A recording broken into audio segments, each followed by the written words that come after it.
Hi, I'm Miss Ashley and I teach the ESLE classroom, and today I'm going to read Chapter 8 of The World According to Humphrey. Tricks and treats. Halloween, or howlin', or Halloween. I wasn't sure what it was, but I was pretty sure I didn't like it, especially on a Monday night after Mrs. Brisbane turned out the lights. That's when those skeletons on the wall took on an eerie glow. The bats hanging from the ceiling began to whirl and twirl, and the smile on that ghastly orange pumpkin face looked more like a wicked smirk. Weird, weird, weird. So I was thrilled when Aldo flicked on the lights. "Whoa, it looks like Halloween in here," he exclaimed as he wheeled in his cleaning cart. He strolled over to my cage as usual and bent down so we were face to face. "So, are you going to wear a costume for Halloween? It's Wednesday, you know. Halloween is when the ghosts and goblins come out to play," he explained.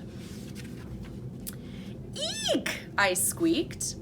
No, it's scary." "It's not scary. It's just fun. All the kids will wear costumes. Richie's going to be a werewolf. So what are you going to wear? A fur coat?" He laughed at his own joke, then began his cleaning routine, talking to me as he swept and dusted.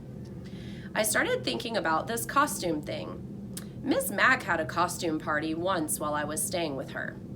People dressed up like kings and pirates and ghosts, and Miss Mac dressed up like a clown with a sparkly pink wig and a funny face.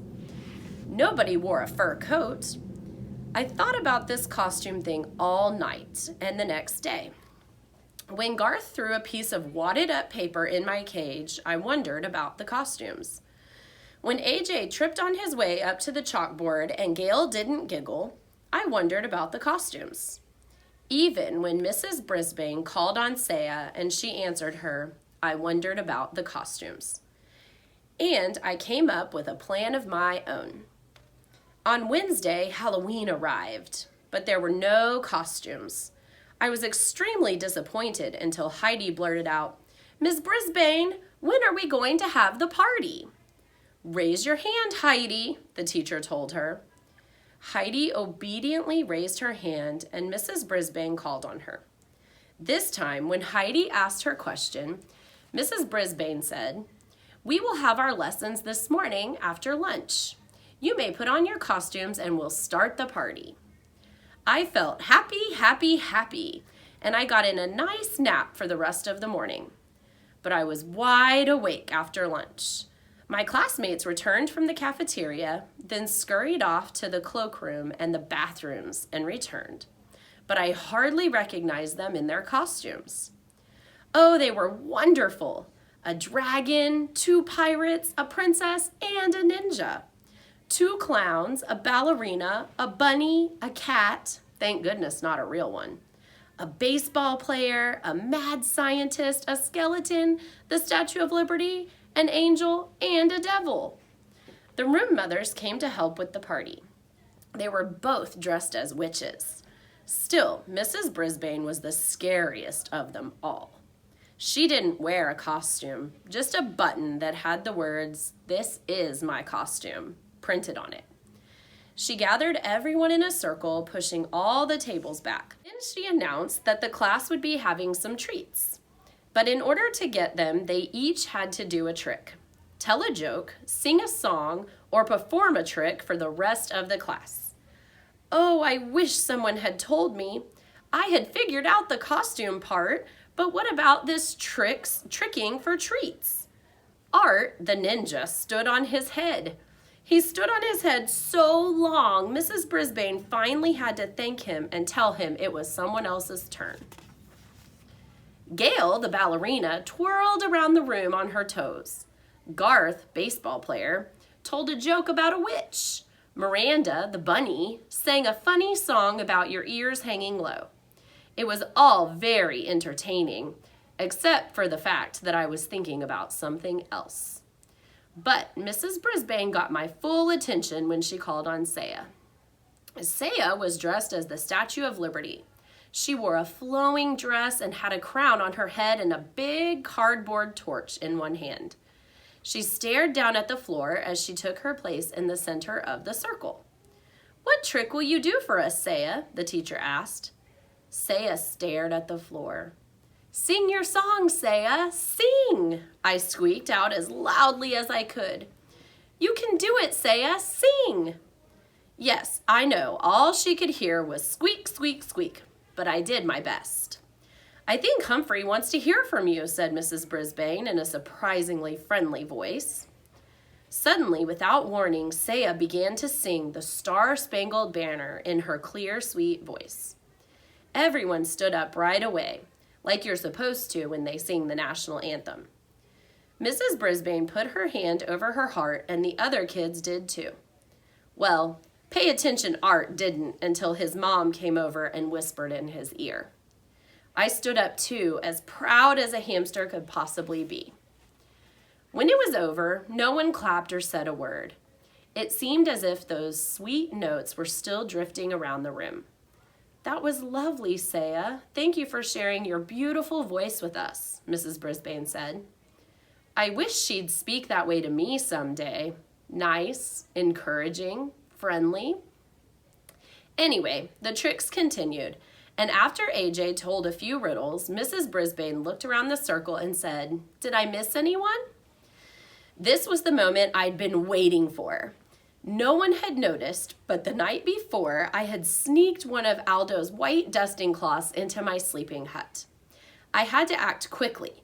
I pulled out the cloth and crawled under it so it completely covered me. Then I stood up and began to shout like I'd never shouted before.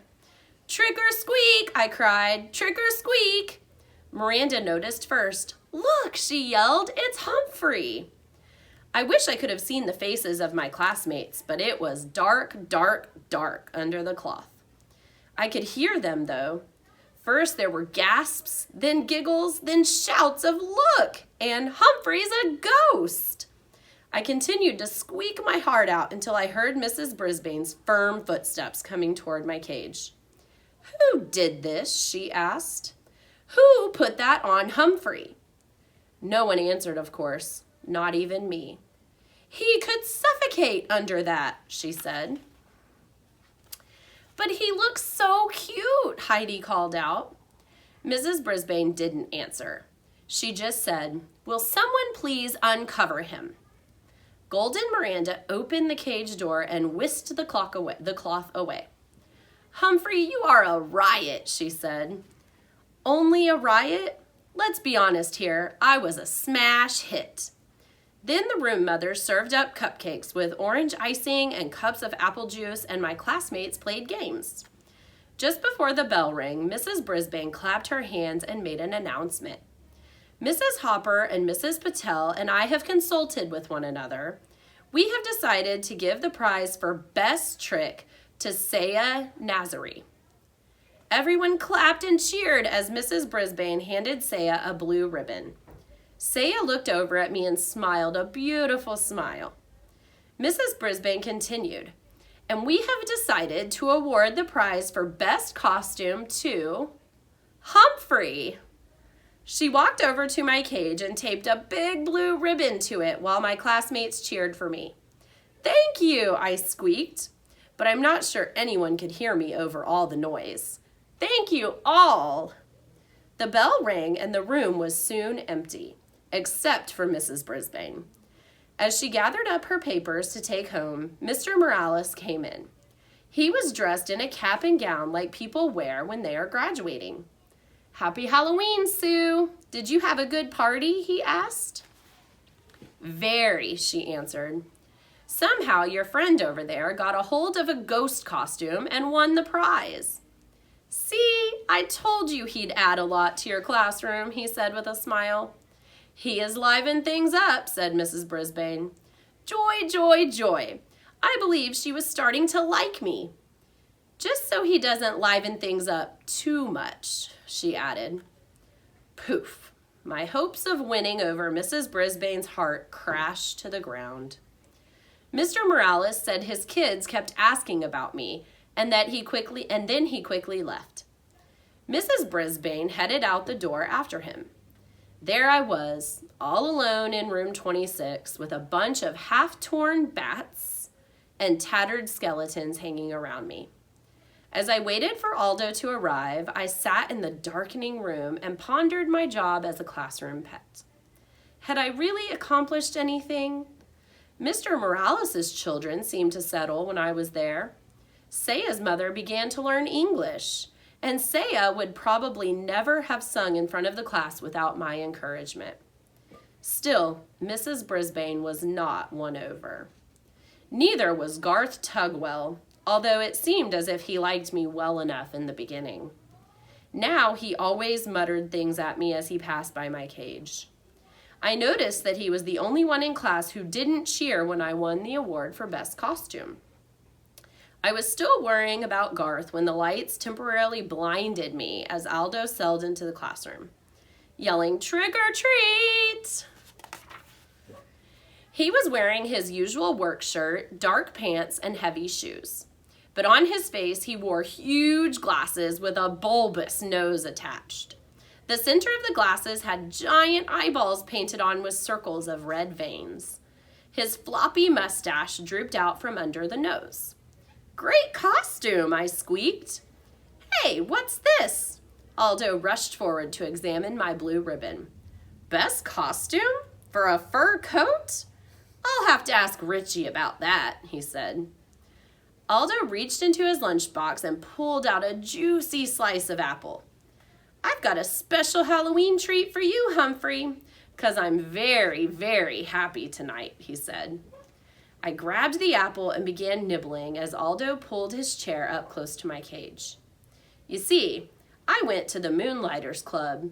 You remember the club in that ad I found on the projector?" I squeaked an excited yes. And I met a real nice girl there named Maria. She works all night at the bakery. So tomorrow we're going out on a date, lunch, and a movie.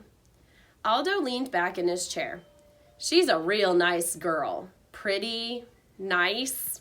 Did I tell you she works in a bakery?" Aldo rose and paced back and forth in front of my cage. "You know what I can't figure? I can't figure out how that ad got on that projector. Mrs. Brisbane wouldn't show that to the class. And she wouldn't be interested herself. And it was weird how the projector was left on. Mrs. Brisbane always leaves her room in ship-shape condition." He paused to rub his chin, then looked at me out of the corner of his eye. "You know, if you weren't locked up in a cage, I'd think you had something to do with it," he said. Then he laughed. "Well, whoever it was, I owe them a big thank you." "You're welcome," I squeaked. Too bad Aldo didn't understand me this time. Tip 8. Hamsters are most active during the evening. Guide to the Care and Feeding of Hamsters, Dr. Harvey H. Hammer.